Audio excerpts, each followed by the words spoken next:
अच्छा भाई, हमने रिपोर्ट के कंटेंट्स किए थे और रिपोर्ट के कंटेंट्स पे मैंने आपको बताया था मल्टीपल कंटेंट्स आते हैं, तो एक एक करके ज़रा रिकॉल करा देते हैं। सबसे पहले आपने कहा था रिपोर्ट के कंटेंट में टाइटल आएगा, फिर एड्रेसी आएगा, फिर ओपिनियन आएगा, फिर बेसिस फॉर ओपिनियन आएगा। अच्छा, ओपिनियन में हम बताते हैं कि हमने ऑडिट किया था, इस साल का किया था, इस कंपनी का किया था, एफएस में क्या क्या आता है, ऐसा ही है। वैसे तो यहाँ तक था। फिर आप अगर कंपनी लॉ की बात करते हैं तो कंपनी लॉ में वो एडिशनल चीज़ें डलवा देता है। We believe to the best of information and knowledge and believe that, हमने सारी इन्फॉर्मेशन ले ली थी, वो सारी चीज़ें जो कि आपके आयजा की रिपोर्ट का पार्ट नहीं है।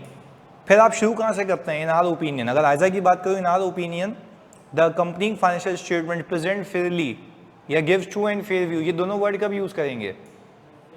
जब फेयर प्रेजेंटेशन फ्रेमवर्क हो। अच्छा, ये दोनों मैं हटा दूं तो मैं ये कह सकता हूँ in our opinion the company financial statements have been prepared in accordance with, तो ये कौन सा फ्रेमवर्क है? कंप्लायंस। यानी प्रेजेंट फेयरली और दूसरा ट्रू एंड फेयर व्यू वाला अल्फाज आप तब यूज करेंगे जब फेयर प्रेजेंटेशन फ्रेमवर्क पे एफएस बने हुए हो। सही है जी। फिर आप कहते हैं बेसिस फॉर ओपिनियन में मैंने ऑडिट किया था, आयजा के तहत किया था, मैं इंडिपेंडेंट था, अपनी जिम्मेदारियों को रेफर करते हैं और लिखते हैं आखिर में कि हमें एविडेंस मिल गया जिसके बिना पे मैंने ये ओपिनियन दिया है। डिस्क्लेमर के केस में आखिरी वाली लाइन नहीं आती है। फिर मुझे जल्दी से बता दो, उसके बाद हमने देखा था कि भाई आपके पास कोई material uncertainty relating to going concern का पैरा आता है, अगर तो कोई मटीरियल अनसर्टेनिटी एग्जिस्ट कर रही थी तो वो सारी चीज़ें थी। उसके बाद आपने कहा था कैम का था कौन सी कंपनी में आता है? लिस्टेड कंपनी में। की ऑडिट मैटर को अलग से भी देखेंगे, सारे कंटेंट्स हैं। उसमें से फिर एक और कंटेंट था जिसका नाम था अदर इन्फॉर्मेशन, याद आ रहा है? तो उस अदर इन्फॉर्मेशन के ऊपर पूरा आयजा मुश्तमिल है जिसका नाम है 720। तो अगर आपको रीड भी करना हो तो आप वो आयजा खोलेंगे और फिर उसमें ये सारे कंटेंट्स को देखेंगे। सही है? यानी हम ये कह रहे हैं कि अदर इन्फॉर्मेशन जो एक कंटेंट है उसके ऊपर पूरा आयजा बना हुआ है, जो कि आयजा 720 है। चलें जी, देखते हैं कि ये किस चीज़ की बातें करता है। वो कहता ही है कि जब भी आप किसी कंपनी की अगर देखेंगे एनुअल रिपोर्ट, सही है जी, एनुअल रिपोर्ट, तो आपके जो स्टार्टिंग के पेजेस होंगे ना, स्टार्टिंग पेजेस, उसमें होती है कमेंट्री, उसमें होती है कमेंट्री। अच्छा, कमेंट्री भी किस चीज़ के रिलेटेड होती है, ज़रा बात समझिएगा। कमेंट्री होती है आपकी फाइनेंशियल स्टेटमेंट्स के रिलेटेड, जिसमें आप क्या बता रहे होते हैं? सर, पहला परफॉर्मेंस असेसमेंट, की रेशियोज। पर ये जो परफॉर्मेंस असेसमेंट कर रहे होते हैं, की रेशियोज बता रहे होते हैं, और एक और चीज़ भी आपको सिखाता हूं, बिजनेस डेवलपमेंट के बारे में बता रहे होते हैं। ये बड़ी की एलिमेंट है जो मैं लिंक से लिंक करूंगा, क्योंकि मैंने पहले रिपोर्ट उठाया, फिर अदर इन्फॉर्मेशन को उठाया, यहाँ से कनेक्ट कर दिया, मैं इसको दूसरी जगह से लिंक करूंगा। अच्छा, ये जो आप एफएस रिलेटेड चीज़ें बता रहे हैं ना, और दूसरी एक दो चीज़ें और बताते हैं, गवर्नेंस रिलेटेड, कि भाई हमारे इतने बोर्ड ऑफ डायरेक्टर्स हैं, सही है जी, इतनी मीटिंग्स कंडक्ट करते हैं। बात समझिएगा, बीओडी के बारे में, मीटिंग्स के बारे में। अच्छा, मीटिंग्स के अलावा फिर वो बोलता है हमारी इतनी कमिटीज़ हैं। ये सारी इंफॉर्मेशन आपकी कहलाती है अदर इंफॉर्मेशन, जो कि एनुअल रिपोर्ट का पार्ट है। इस सारी की सारी चीज़ों में आपको कहीं एफएस दिखे? नहीं, एफएस इसके अलावा है, एफएस इसके अलावा। यानी आप देखेंगे तो भाई इनिशियल पेजेस पे जिसको मैं हाईलाइट कर रहा हूँ ना, उस पर ये आता है एफएस के रिलेटेड, परफॉर्मेंस, की रेशियो, बिजनेस डेवलपमेंट, गवर्नेंस में बोर्ड ऑफ डायरेक्टर्स कितने हैं, कमिटीज़ कितनी हैं, क्या क्या करते हैं, रिस्क पैरामीटर्स क्या है, वो सारी चीज़ें अदर इन्फॉर्मेशन में बताता है, ताकि यूज़र ऑफ फाइनेंशियल स्टेटमेंट्स को एक इनसाइट मिले कि चल क्या रहा है कंपनी में। यानी वो एफएस तो देखेगा अपनी जगह पर उसकी डिटेलिंग कहाँ होती है?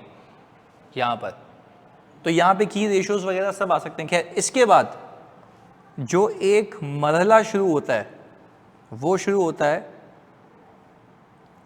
ऑडिट रिपोर्ट का, और उसके बाद एफएस का, जिसके अंदर क्या क्या आता है? Balance sheet, PNL, statement of comprehensive income, फिर आप कहेंगे कैश फ्लो और statement of changes in equity. और बताओ, हाँ भाई, notes and significant accounting policies. Accounting policies भी तो देखते हो ना, कि याद है पार्टनर देखता है कि भाई कि सही डिस्क्लोज हुई हुई है नहीं हुई हुई है, with in the context of FS है या नहीं है, वो सारी चीज़ें before signing the audit report. अब आप ये देखें, एनुअल रिपोर्ट के दो पहलू हैं। एनुअल रिपोर्ट के दो पहलू हैं, पहला अदर इंफॉर्मेशन, दूसरा फाइनेंशियल स्टेटमेंट्स और उसके ऊपर हमारी रिपोर्ट। सही है, हम यूं बाइफरकेट करते हैं। एनुअल रिपोर्ट के कितने पहलू हैं? दो, पहला अदर इंफॉर्मेशन, दूसरा एफएस और उस पर हमारी रिपोर्ट। तो कहने का मतलब यह है कि ये जो आप एफएस की बात कर रहे हैं with in a single annual report, इसी एफएस के ऊपर तो ये अदर इंफॉर्मेशन दी गई है। इस ही एफएस के ऊपर तो ये अदर इंफॉर्मेशन दी गई है। पहले बताओ कहानी समझ आ रही है? कि भाई मैं तो कह रहा हूं एनुअल रिपोर्ट है, एनुअल रिपोर्ट क्या दो चीजें पार्ट हैं, एक अदर इंफॉर्मेशन हमारे एफएस और उसके ऊपर हमारी रिपोर्ट। मैं आपसे सवाल पूछूं, क्या मैंने इसके ऊपर कोई ओपिनियन दिया?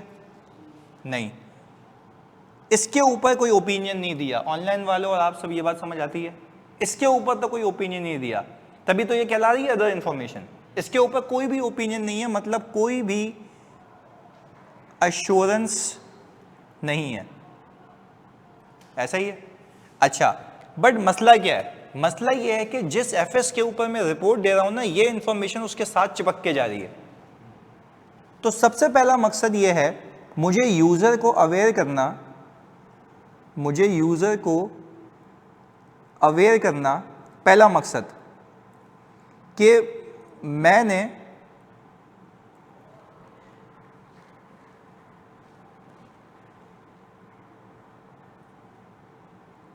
इसे ऑडिट नहीं किया।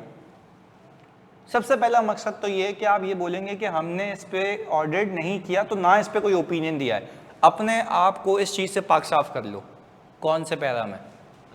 अदर इंफॉर्मेशन के पैरा में। तो ये कहानी सुना के बताना था ना कि भाई उस पे नहीं दिया ना ओपिनियन, तो क्लैरिटी तो करो। दूसरी चीज, कोड ऑफ एथिक्स ये कहता है कि आप अपने आप को किसी ऐसी इंफॉर्मेशन के साथ एसोसिएट नहीं करेंगे जो कि फॉल्स और मिसलीडिंग हो। तो इसलिए कहा गया कि आपकी जिम्मेदारी लगा दी, ऑडिटर की जिम्मेदारी लगा दी कि भाईजान आप एक काम करेंगे, पहले तो अपने आप को अलग करें अदर इंफॉर्मेशन से कि मैंने इस पे ओपिनियन नहीं दिया। दूसरा, अदर इंफॉर्मेशन को रीड करें। देखना यहां पे वो कहता ये है कि ये आपकी अदर इंफॉर्मेशन है, ये रही, मैंने यहां पे लिख दिया अदर इंफॉर्मेशन। ये आपकी अदर इंफॉर्मेशन है, ये आपके एफएस हैं। क्या ये मानते हो दोनों एनुअल रिपोर्ट का पार्ट है? ऐसा ही ना, इसको अगर एक डब्बे में बंद कर दूं तो ये पूरा डब्बा क्या कहलाएगा? Annual report. ये पूरा डब्बा कहलाएगा एनुअल रिपोर्ट। अब जरा कहानी समझिएगा, बड़ी अहम कहानी है, फिर उरूज में आपका भी जवाब देता हूं उसके बाद। सही है? सबसे अहम कहानी क्या है? ऑडिटर को कहा गया कि भाईजान आप अदर इंफॉर्मेशन और एफएस को आपस में कंपेयर करें। अच्छा, कंपेयर करके क्या करें भाई? देखें कहीं कोई इनकंसिस्टेंसी तो नहीं है between the financial statements and the other information, जो कि इस बात की गवाही दे कि whether other information is materially misstated. अब जरा इसकी एग्जांपल लेके समझाता हूं। आप बोल रहे होंगे सर ऊपर आप कह रहे थे कि आप इस पे ओपिनियन नहीं देते, ऐसा है? अभी आप कह रहे हैं कि आपको ये पंचायत है कि अदर इन्फॉर्मेशन मिसट्रेडेड तो नहीं है। मैं अब अगर एक ब्रॉडर माइंड के साथ तुम्हें सिखाना चाहूँ ना तो मैं तुम्हें एक चीज़ सिखा सकता हूँ। बात समझना, कहने का मकसद ये है कि आप अदर इन्फॉर्मेशन को जो अपने एफएस से कंपेयर कर रहे हैं ना, वो सिर्फ एक वजह से कर रहे हैं ताकि user of FS financial statements तक पहुँचते पहुँचते ऐसा नहीं हो कि वहीं पे कंक्लूड कर ले कि इन्वेस्टमेंट करनी है।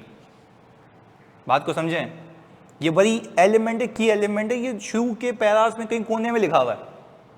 तो जब तुम रीड करोगे तो तुम्हें मज़ा भी आएगा पढ़ने में कि भाई यार वाकई तो नॉलेज, मतलब उसके पीछे कॉन्सेप्ट है। समझना भाई, मैं कह रहा हूँ मैं एक यूज़र ऑफ एफएस हूँ, मैं एफएस को रीड कर रहा हूँ, एफएस के एनुअल रिपोर्ट को।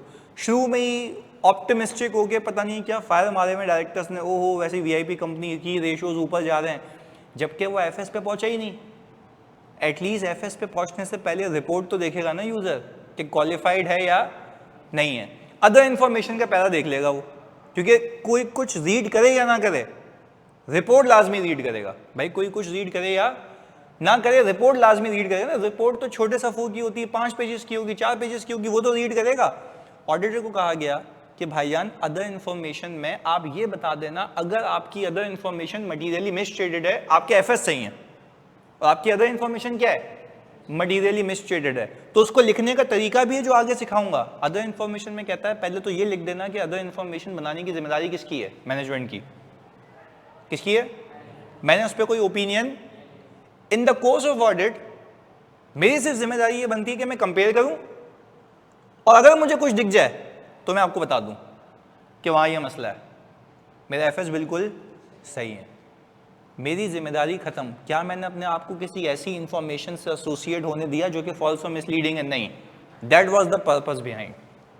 पहले तो कहानी समझ आती है, ये इसकी बुनियाद है कि आइजा 720 का वजूद इसलिए, भाई मैं कह रहा हूं मैं रीड करते करते रिपोर्ट तक पहुंचूंगा तो रिपोर्ट में कुछ तो हो ना जो कि इस बात की आगाही दे। अच्छा, कल को अगर शेयर होल्डर इन्वेस्ट भी कर लेता, कोई भी एक्सवाईजी इन्वेस्ट है, वो मेरा गला नहीं पकड़ सकता।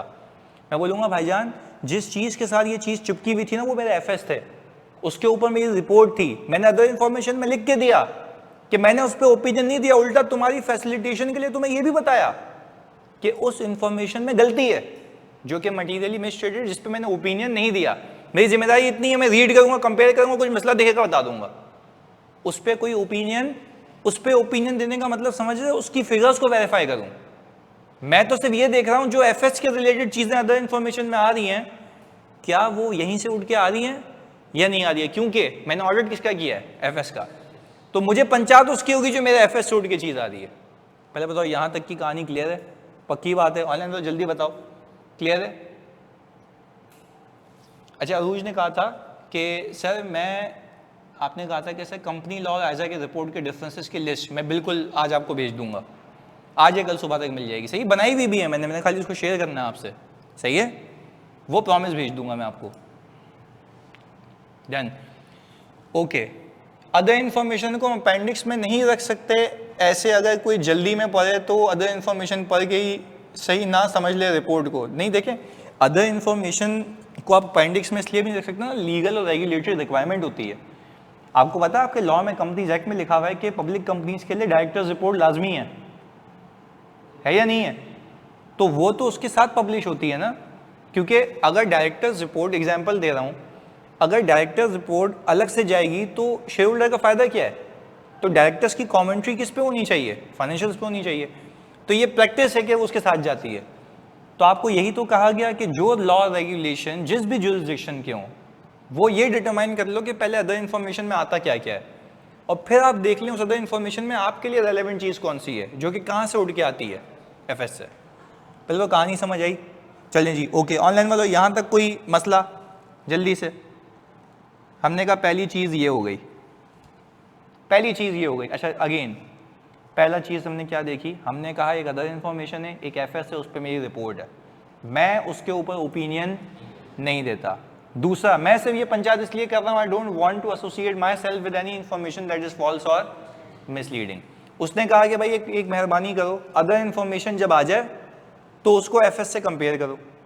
अगर कोई मटीरियल इनकंसिस्टेंसी दिखती है तो आपको ये समझ जाना चाहिए कि कोई भंड है। तो अगर वहां पे कोई मिस स्टेटमेंट है तो इस पैराग्राफ में ये बता दो कि ये इंफॉर्मेशन बनाने की जिम्मेदारी किसकी थी? मैनेजमेंट की। मेरी रिपोर्ट इसको कवर नहीं करती है, मैंने सिर्फ अपनी जिम्मेदारियों की खातिर ये देखा और अगर मुझे कुछ पता लगा तो मैंने ये बता दिया, बस इससे ज्यादा मैंने कुछ भी नहीं किया। ओपिनियन में किस पे देता हूं? एफएस पे। यहां तक की क्लैरिटी है, पक्की बात है। चलें फिर उसने बोला कंपेयर करो, वापस से वही चीज चल रही है, कंपेयर करो inconsistency whether other information material misstated. दूसरा बोला कंपेयर किया, इनकंसिस्टेंसी दिखी, पता लगा कि आपके एफएस में मटेरियल मिसस्टेटमेंट है।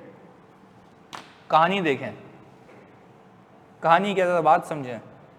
बोले आपने कंपेयर किया, आपने मैनेजमेंट के पास गए, बोला भाई ये तो तुम बता रहे हो कि तुम्हारे जीपीए इतने से बढ़ गया, मैं फाइनेंशियल्स में निकाल रहा हूँ तो इतने से बढ़ गया। बोला यार वो असल में हमने कॉस्ट ज़्यादा चार्ज कर ली थी। मैंने कहा तो बेवकूफ़, उस पर तो मैं ओपिनियन दे रहा हूँ, चेंज करो उसको। तो क्या आपके एफएस मटीरियली मिसस्टेटेड है? यस। तो बाज़ औक़ात ऐसा भी होता है कि आप जब यहाँ वेरीफाई कर रहे होते हो तो यहाँ पे वो सही बता देता है, वहाँ पे क्या होती है? गलती। तो आयज़ा तो इस कॉन्टेक्स्ट में बनाया गया है ना कि आप कंपेयर करें, अगर कोई मटेरियल, देखो मैं यूँ आसान करता हूँ, कंपेयर करो, अगर कोई इनकंसिस्टेंसी है आपस में तो या तो ये गलत होगा या तो ये गलत होगा। अच्छा अगर अदर इन्फॉर्मेशन गलत है तो मैं उस पर ओपिनियन नहीं देता, खाली बता दूंगा अदर इन्फॉर्मेशन गलत है। बट हाँ अगर मेरे एफएस गलत हैं तो क्या करूँगा? तो वही ओपिनियन वाला काम कि भाई अगर मिस स्टेटमेंट है, मटीरियल है, परवेजिव है, रिक्वेस्ट करूंगा, सही नहीं करता, दोष चार्ज विद गवर्नेंस को बताऊंगा, वो भी नहीं करते, तो क्वालिफाइड या एडवर्स। कहानी समझ आती है? तो this is also the reason कि आप ये कंपेयर कर रहे होते हैं। हो सकता है कि आपको कोई मिस स्टेटमेंट पता लग जाए। क्लियरिटी है? अच्छा एक दो सवाल सर, अदर इन्फॉर्मेशन में मटेरियल मिस स्टेटमेंट अगर एफएस से रिलेटेड हुई तो वो भी बताएंगे? फॉर एग्जाम्पल सीएसआर रेलेवेंट झूठ बोले हों एनुअल रिपोर्ट में तो वो क्या ऑडिटर बताएगा? अच्छा देखो एक तो चीज़ है, अगर कॉर्पोरेट सोशल रिस्पॉन्सिबिलिटी के बारे में वो बता रहा है और वो मेरे एफएस में किसी से पर्टेन नहीं करती तो that is not considered a part of annual report. यानी अदर इंफॉर्मेशन भी वो वाली जो रिलेट करती हो किससे? एफएस से। अब इसकी एग्जांपल लिखी हुई, जो आनंद ने सवाल किया ना, इसकी एग्जांपल लिखी हुई, वो बोलता है ये चीज़ें, सुनना मेरी बात, मैं आपको अभी बता भी देता हूँ, आगे की बातें अभी कर लेता हूँ। वो आपको कहता है 720 कि ये चीज़ें जो है अदर इन्फॉर्मेशन का पार्ट नहीं होती, एनुअल रिपोर्ट का होती हैं पर अदर इन्फॉर्मेशन का पार्ट नहीं होती। जैसे कि सीएसआर एक्टिविटीज़ पे रिपोर्ट, भाई अगर वो सीएसआर एक्टिविटीज़ पे रिपोर्ट दे रहा है तो वो अपनी बता रहा है ना कि हमारी कंपनी ये करती है। अगर उसमें कोई अमाउंट वगैरह का डिस्क्लोजर नहीं है तो उससे तो कोई इनकंसिस्टेंसी नहीं है। बात समझ आ रही है? तो वो तो अपने हिसाब से ना वो रिलेटेड टू एफएस नहीं है, यानी वो ये नहीं लग रहा कि भाई एफएस में कुछ और दिख रहा है, यहाँ पे कुछ। अच्छा हाँ, अगर सीएसआर के रिलेटेड जो कि हो नहीं सकता, एफएस में कुछ बताया हुआ है और यहाँ भी कुछ बता रहे हो, उसमें कोई इनकंसिस्टेंसी तो आप बोलोगे, पर एफएस में कौन बताता है सीएसआर का? कोई भी नहीं बताता ना। तो अदर इंफॉर्मेशन, एक और चीज़, एक और एग्जाम्पल, इंश्योरेंस कंपनीज हैं। इंश्योरेंस कंपनीज अपनी मस्ती में हर 3, वेरी गुड, चलिए कोई मसला नहीं, आगे सुने। इंश्योरेंस कंपनीज हैं, हर 3 महीने में इंश्योरेंस इंडस्ट्री के एनालिस्ट अपलोड करती हैं, इंश्योरेंस इंडस्ट्री के एनालिसिस अपलोड करती हैं। उससे मेरा क्या जाता है भाई? ये इंडस्ट्री स्पेसिफिक रिपोर्ट है, उसका अदर इंफॉर्मेशन से कोई ताल्लुक नहीं है। अदर इंफॉर्मेशन वो होगी जो आपके एफएस से रिलेट करती हो, जिस पे एफएस पे कमेंट्री हो, की रेशियोज हो, बिजनेस डेवलपमेंट्स हो, जो कि ऐसी बात है एफएस में रिफ्लेक्ट हो रही होती है ना, तो वो सारी चीजें आती हैं, उसके अलावा नहीं आती। तो मैंने 2 एक्सक्लूजन्स बताई आपको, एक सीएसआर एक्टिविटीज पे बात हो गई, दूसरा इंडस्ट्री की पब्लिश रिपोर्ट्स होगी जो एक कंपनी करती है, तो भाई वो उसका उससे कोई ताल्लुक नहीं है। अब वो बोल रहा है इंडस्ट्री इतने से ऊपर जा रही है तो एफएस से क्या ताल्लुक है? ऐसा ही है, इतने नंबर ऑफ सब्सक्राइबर्स हैं, इंडस्ट्री का है ना, इनसे क्या ताल्लुक है? हाँ वो ये बोले कि हमारे नंबर ऑफ सब्सक्राइबर्स इतने से बढ़ गए तो अब मसला है, यस, पर वो अपनी कमेंट्री में बता रहा होगा। अच्छा सर, वो पब्लिश रिपोर्ट हमारी रिस्क असेसमेंट के लिए हेल्प करेंगे, बिल्कुल सही जवाब। वो जो पब्लिश रिपोर्ट्स है ना, वो अदर जो आ रही हैं, वो इन्वायरमेंट की असेसमेंट से वो हमें बता सकती हैं, वो इंस्पेक्शन रिपोर्ट्स होती हैं, उन रिपोर्ट से आप रिस्क असेसमेंट कर सकते हैं, बट उन रिपोर्ट्स को आप अदर इन्फॉर्मेशन का पार्ट नहीं बना सकते। यहाँ तक क्लैरिटी है? अच्छा अब हमने कंपेयर किया, पहला मसला हो गया, दूसरा मसला हो गया, तीसरा मसला, whether auditor has to update his knowledge.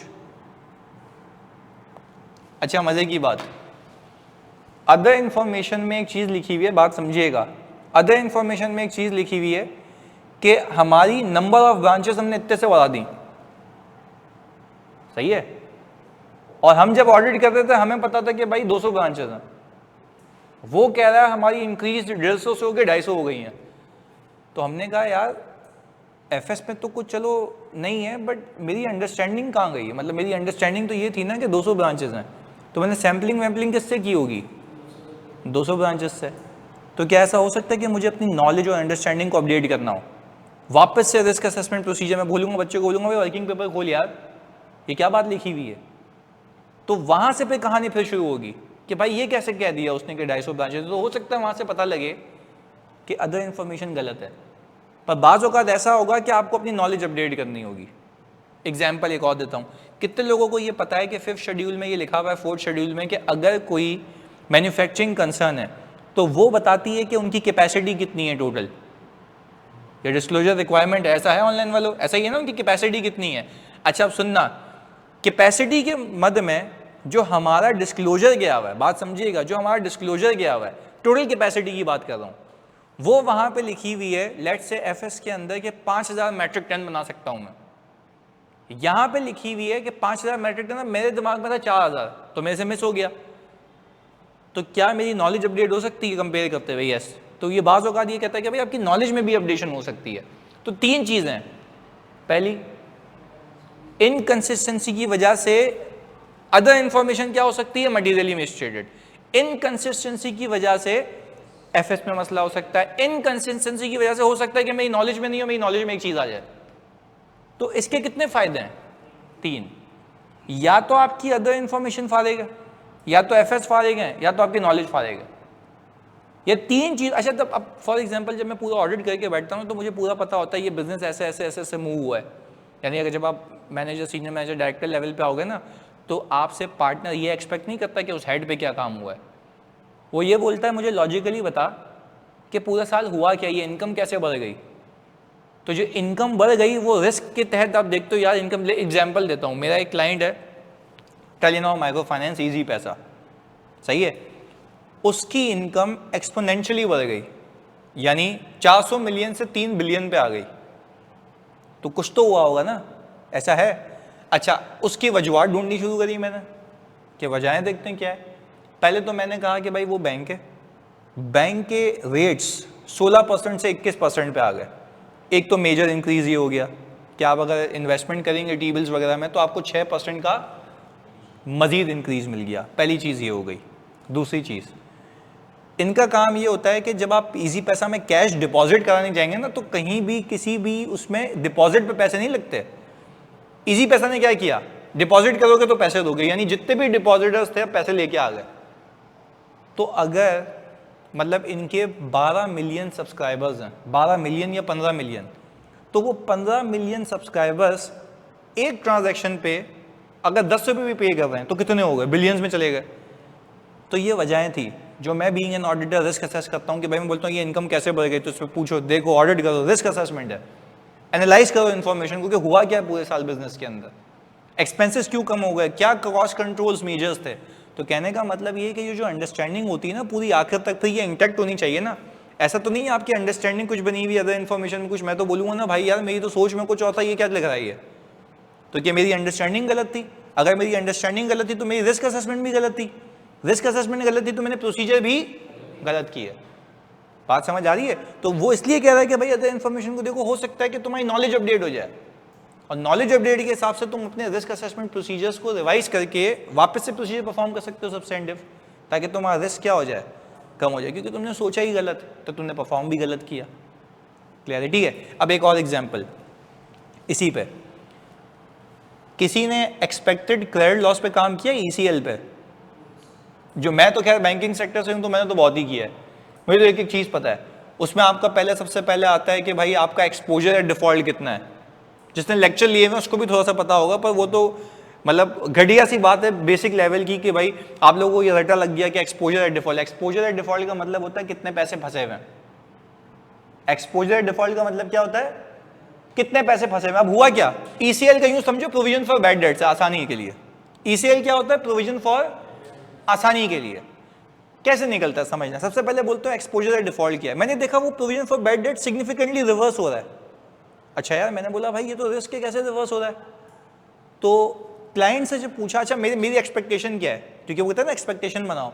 मेरी एक्सपेक्टेशन ये भी हो सकता है कि कंपनी ने गोल्ड लोन दिए हों ज़्यादा, बैंक ने क्या दिए हों, गोल्ड लोन, सोने के अगेंस्ट में लोन। यानी भाई अगर सोने के अगेंस्ट में लोन दूंगा, वो पैसे लेके भाग भी जाए तो मेरा एक्सपोजर जीरो है ना, क्योंकि उसके पीछे कोलेटरल पड़ा हुआ है।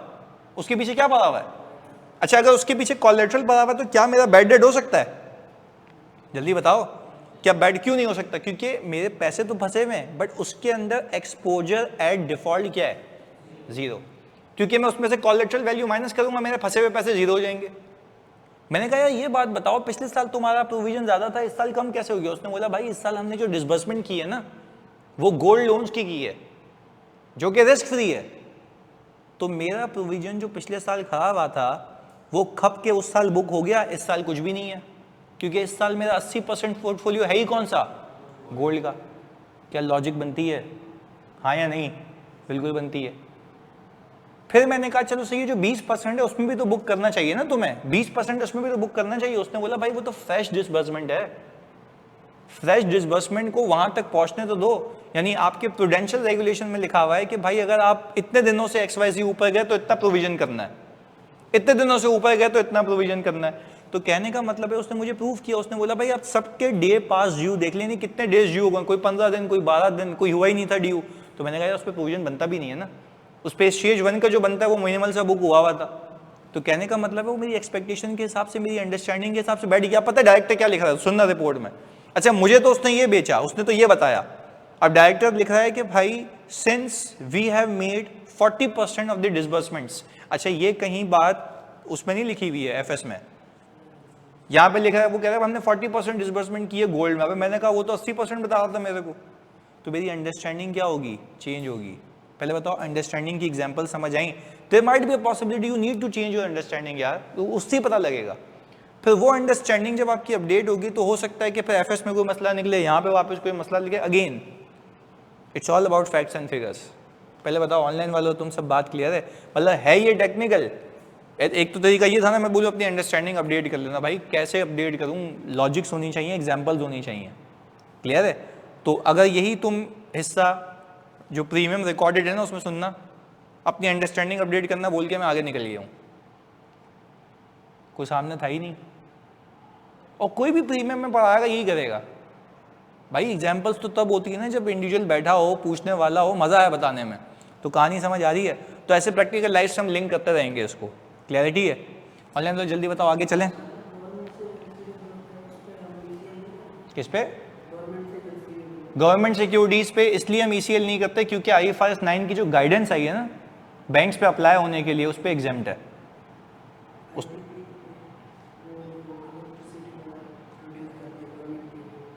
नहीं देखो, जो IPPs है ना आपके, वो तो गेम अलग है ना, उनके भी रिसीवेबल तो गवर्नमेंट से ही है ना।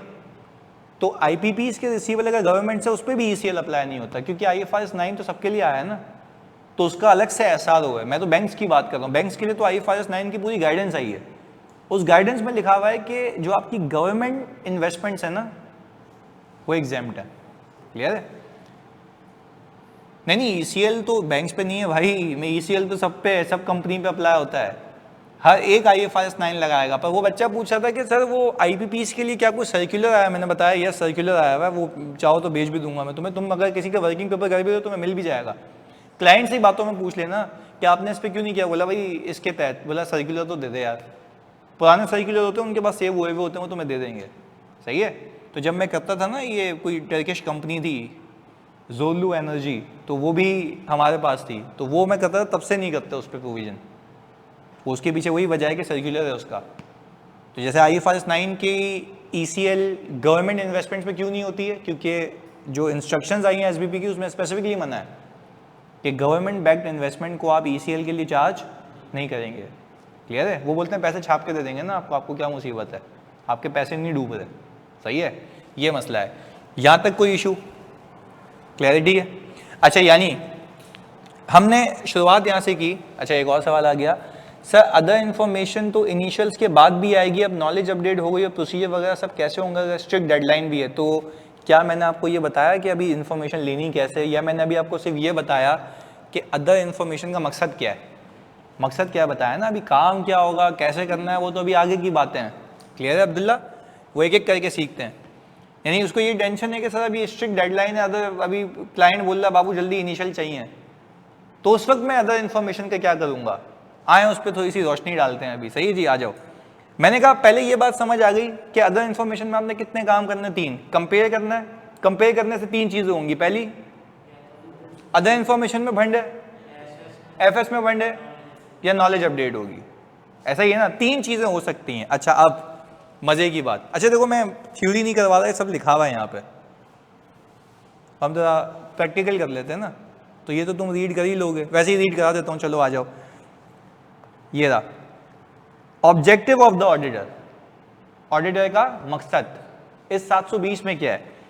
To consider whether there is a material inconsistency between the other information and the, सही है, आगे, to consider whether there is a material inconsistency between the other information and the auditor's knowledge obtained in the, ये बात समझ आई कि auditor की knowledge जो पूरे साल में, मैंने आपको कितनी अच्छी एग्जांपल दी इजी पैसा वाली, तो जो मेरी नॉलेज थी क्या उसके मुताबिक वहां पे कमेंट्री हुई हुई है या नहीं हुई हुई? आगे फिर बोल रहा है to respond appropriately when the auditor identified that such material inconsistency appear to exist or when the otherwise become aware that the other information appears to be materially misstated to report in accordance with other। हमने पता है इन objective में से सिर्फ ये 2 किए हैं अभी। अगर मैं आपको बताऊं, आपने मेरे साथ ये सीखे हैं 1 और 2, नहीं आई बात समझ? 2 है ना भाई, आपने तो मेरे साथ यही किया है ना। आपने बोला है साइजा का मकसद क्या है? पहला, कंपेयर करना, देखना कि कोई मटेरियल इनकंसिस्टेंसी तो नहीं है। अच्छा, फिर वो बोल रहा है कि भाई अगर मटेरियल में इनकंसिस्टेंसी है तो देखें क्या अदर इंफॉर्मेशन में भंड है या ऑडिटर की नॉलेज अपडेट होनी है। ऐसा ही है। फिर वो कह रहा है अगर आपको पता लग गया या तो अदर इंफॉर्मेशन में भंड है या नॉलेज अपडेट होनी है, फिर उसके बाद क्या करना है? उसको रिस्पॉन्ड करना है। वो कैसे करेंगे वो सिखाता हूं।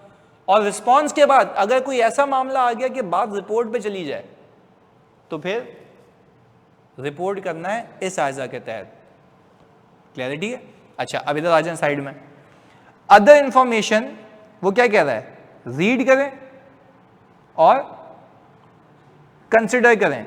अदर इंफॉर्मेशन जो कि मटीरियली क्या हो, इनकंसिस्टेंसी एफएस से या तो किससे, ऑडिटर की नॉलेज से, दैट में इंडिकेट या तो एफएस में भंड है या तो अदर इंफॉर्मेशन में भंड है। वही कहानी है। तो हमने इसको इस तरीके से समझा जो यहां पे दिखाई थी मैंने आपको। क्लैरिटी है? तो वो तो अंग्रेजी का पार्ट हो गया ना। तो हमने कहा भाई चलो भाई ये इसको साथ साथ तुम अगर इसको आयजा से रीड करोगे तुम्हारे दिमाग की चटनी बन जाएगी। वो इतना घिच पिच होकर लिखा हुआ है, पर यहां तक क्लैरिटी है। ऑब्जेक्टिव कवर कर लिया। अच्छा, ऑब्जेक्टिव में क्या क्या कवर कर लिया इतना भी बता दो, टू बी वेरी क्लियर। अभी हमने कहा कि भाई मकसद क्या है? कंपेयर करना, रीड करना, देखना कि कोई मटीरियल इनकंसिस्टेंसी, अगर मटीरियल इनकंसिस्टेंसी है तो उससे क्या होगा, या तो मेरे एफएस गलत होंगे या अदर इन्फॉर्मेशन गलत होगी या मेरी नॉलेज अपडेट हो जाएगी। इन तीनों केसेस के अंदर मुझे रिस्पॉन्ड करना होगा। ऐसा तो नहीं ना मुझे पता लग गया एफएस गलत है मैं चुपचाप बैठे हूँ, रिस्पॉन्ड करूंगा ना। रिस्पॉन्ड क्या होगा? रिक्वेस्ट करूंगा मैनेजमेंट से कि सही कर लो। नहीं करेगी तो किसके पास जाऊंगा? दोस्त या विद गवर्नेंस के पास। अगर नहीं होगा to report in accordance with ISA. ऐसा ही है। अच्छा, अगर अदर इंफॉर्मेशन में भंड है फिर रिक्वेस्ट करूंगा सही कर ले भाई। नहीं करेगा तो दोस्त या विद गवर्नेंस। मैं तुम्हें दिखाता हूं मजे की चीज। ये देखो, ये करना है। अगर ये हो जाए तो ये एक पेज पे ले आया हूं, सही है। यानी मैंने ये लिख दिया कि ये चीजें होंगी अगर ये हालात वाकयात हो जाएं। तो पहले इन हालात वाकयात पे पहुंचे तो सही। अभी तो हमने सिर्फ क्या समझा इस आयता का मकसद, कि आयजा 720 का मकसद क्या है। क्लैरिटी है? हाँ जी ऑनलाइन में तो जल्दी बताओ, क्लैरिटी है? चलें जी, ओके गुड। अब आगे मैंने कहा चलो भाई ये तो बात समझ आ गई मकसद क्या है। रिस्पॉन्स पे हम आते हैं और रिस्पॉन्स के बाद उसकी रिपोर्टिंग, कि रिपोर्टिंग इम्प्लीकेशंस क्या हो सकती हैं अगर माने या ना माने, दोनों केसेस में देखेंगे आगे। अब मैंने कहा पहले तो आप कोर्स ऑफ एक्शन डिसाइड करें कि आपका कोर्स ऑफ एक्शन क्या है। आप मैनेजमेंट को बोलें, डिस्कस करें कि भाईजान प्लीज मुझे बताएं व्हाट कंप्राइजेस अदर इंफॉर्मेशन। उसको बोलो भाई पहले प्लीज मुझे बता दो कि अदर इंफॉर्मेशन में आता क्या क्या है आपकी। उसने बोला मतलब क्या क्या आता है। मैंने कहा भाई हर इदारे का अपना तरीका होता है कि कौन क्या प्रेजेंटेशन देगा, कौन क्या डालेगा। आप मुझे पहले बताओ ना कि अदर इंफॉर्मेशन में क्या क्या डालोगे, की रेशियोज आएंगे, किसी कंटिजेंसी की बात करोगे, कोई केस चल रहा है सिग्निफिकेंट उसकी बात करोगे, क्या क्या डालोगे ये तो बताओ। उसने बोला तुम्हें क्यों पंचायत है। उसने बोला मुझे अलाइन करना होगा, मैं पहले से ही अपना स्टाफ रेडी रखूंगा जिसको एक्सपीरियंस हो, जो कि देखेगा कि अदर इंफॉर्मेशन सही है या नहीं है। अच्छा उसने बोला अच्छा अगर तुम्हारा स्टाफ देखेगा तो उसको कैसे पता लगा कि मैं कब इंफॉर्मेशन तैयार कर लूंगा। तो मैं बोलूंगा दूसरी चीज यही तो है, planned manner of providing such information timely. मैंने कहा मैं दूसरे आपसे बात ही ये करने आ रहा था, पहले तो ये बताओ अदर इंफॉर्मेशन में बनाते क्या होगा, कौन कौन बनाता है तुम्हारे यहाँ से टीम में से। अच्छा उसने बोला, फिर हमने बोला भाई जब बनाता ये बंदा है उससे पूछ लो ना कब देगा। उसने बोला रिपोर्ट के बाद। बोला तो बाबू फिर तो नहीं हो सकता, फिर तो नहीं हो सकता। आप यहां पे लिखेंगे preferably before the audit report, यानी आप उसको कहेंगे कि मेरी रिपोर्ट डेट से पहले आप ये सारी चीजें मुझे मैसर करेंगे। आप उससे बात कर रहे हैं ना ये। उसने बोला यार कुछ चीजें ऐसी होंगी कि जो फिर जाहिर सी बात है डायरेक्टर्स अप्रूव करेंगे फिर जाके होगा, तो आपकी पहले रिपोर्ट तो चाहिए होगी। मैंने कहा सही है, फिर आप एक काम करें, आपसे मैं रिटन रिप्रेजेंटेशन लूंगा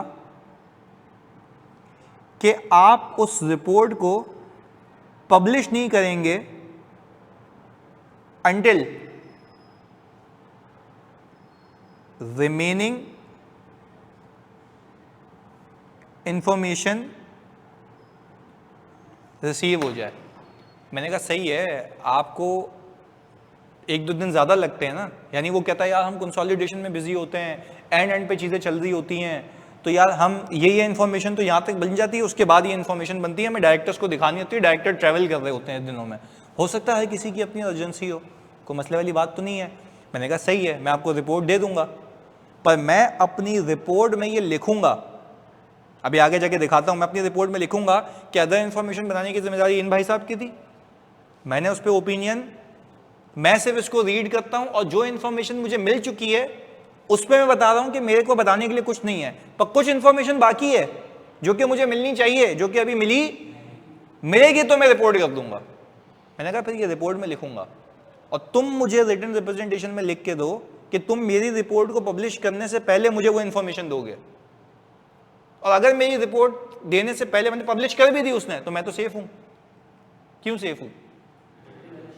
मैं तो लिख दिया ना कि ये चीजें तो मैं वेरीफाई कर चुका हूं, इसके अलावा जब मुझे मिलेंगी तब देख के बताऊंगा।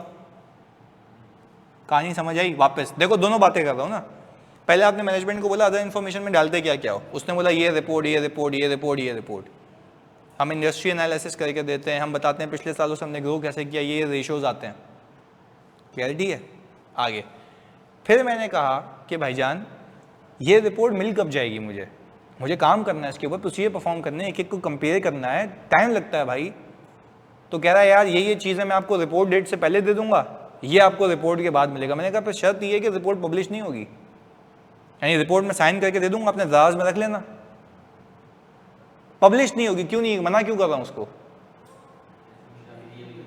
क्योंकि भाई मना इसलिए कर रहा हूँ क्योंकि अब तक जो बकाया इन्फॉर्मेशन मुझे मिली नहीं है और जो मिल जाएगी तो उसमें भी तो भंड हो सकता है। इवन दो मैं उस पर ओपिनियन नहीं दे रहा, ये तो मैं क्लियर भी कर रहा हूँ कहाँ पे, रिपोर्ट में, क्योंकि रिपोर्ट में मैं एडिशनल लाइन डालूंगा कि in respect of remaining information that we haven't received, अगर मुझे मिल जाएगी उसमें कुछ मिलेगा तो मैं आपको बता दूंगा, जो कि अभी मुझे मिला नहीं है। पहले तो बात समझ आ रही है? तो वो मैं उससे ले लूंगा इन्फॉर्मेशन। अब उसको कैसे लिखते हैं वो आगे जाके बताता हूँ, पर मैं मैनेजमेंट से रिटन रिप्रेजेंटेशन क्यों ले रहा हूँ? ताकि वो बाउंड हो जाए। मैं बोलूँगा मैंने तुमसे लिखवाया था कि तुम मुझे इन्फॉर्मेशन दोगे, कल को अगर कोई भंड होता भी है तो किसकी बल्ली है? सामने वाले की। मैं तो बोलूँगा मैंने लिखवाया था, इससे मैंने तो अपनी रिपोर्ट में भी लिखा हुआ है अदर इन्फॉर्मेशन में कि कुछ इन्फॉर्मेशन ऐसी है जिसको मैंने रिपोर्ट, और अगर रिपोर्ट को रिव्यू कर लूँगा उस चीज़ को तो हो सकता है कुछ पता लगे जो मैं बता देता आपको, जो कि अभी बता नहीं सकता। क्लैरिटी है? पक्की बात है? तो अब्दुल्ला आई थिंक आपका आंसर आ गया इसके अंदर कि ये सीन होता है इसके अंदर कि अगर वो प्रेशर डाले भी जा रहा है तो कोई मसले वाली बात तो नहीं है। अब्दुल्ला क्लियर है? जल्दी बताओ। अब सेफ है? अच्छा चलो अब सेफ हो गया, यानी अब कोई पंगे वाली बात नहीं है। क्लैरिटी है? बाकी बच्चे बता दो भाई ऑनलाइन वालों जल्दी। आमना, फायज, मानूर, हमजा, मुबश्शिर, ज़ैनब, जल्दी से।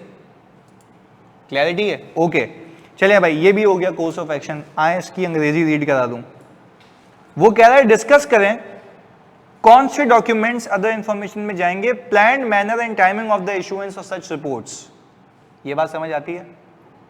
प्लान्ड मैनर और टाइमिंग कब कब प्रोवाइड कर सकते हैं। आगे, make appropriate arrangement with the management to obtain in a timely manner if possible prior to the date of audit report the final version of documents comprising the annual report. When some or all of the documents determined above will not be available until after the date of audit report, request the management to provide a written representation that the final version of the documents will be provided to the auditor when available and prior to its issuance by the such the auditor can complete the procedure required by this either. Clarity है?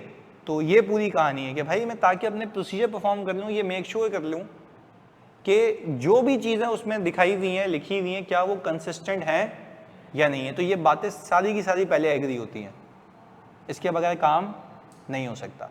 अच्छा, अगर एक company है जो कि other information publish ही नहीं करती, let's say private company है, तो क्या 720 अप्लाई होगा?